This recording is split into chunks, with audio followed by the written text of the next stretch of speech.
जय हो भोजपुरिया समाज। तो कैसन बने रहे वो लोग। तो दोस्तों आप सब लोग तैयार हो जाइए, क्योंकि कल सुबह आ रहा है रितेश पांडे के बहुत ही धमाकेदार सॉन्ग, जिस गाने का नाम है दिल जय शिव शंकर बोले। तो दोस्तों आप सभी के बीच में ये गाना बहुत जल्द कल सुबह रिलीज कर दिया जाएगा। तो दोस्तों अगर हम बात करेंगे किस चैनल से रिलीज होगा, तो दोस्तों मैं आप सभी को बता दूं, world wide record official YouTube channel से आप सभी के बीच में कल आ जाएगा। तो दोस्तों अगर टाइमिंग की बात करें तो यही गाना दोस्तों आप सभी के बीच में 6 बजे आ जाएगा।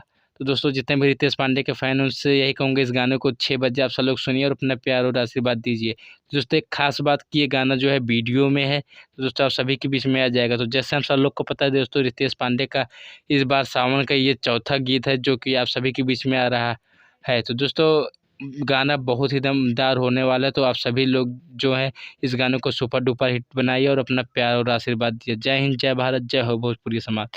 जी हाँ दोस्तों, जितने भी रितेश पांडे के फैन हैं भोजपुरी म्यूजिक चैनल को सब्सक्राइब कर लीजिएगा, क्योंकि रितेश पांडे से जुड़ी और बाकी जितने भी भोजपुरी के सुपरस्टार हैं सभी की न्यूज़ इस चैनल पे आती रहती है। जय हिंद, जय भारत, जय हो भोजपुरी समाज।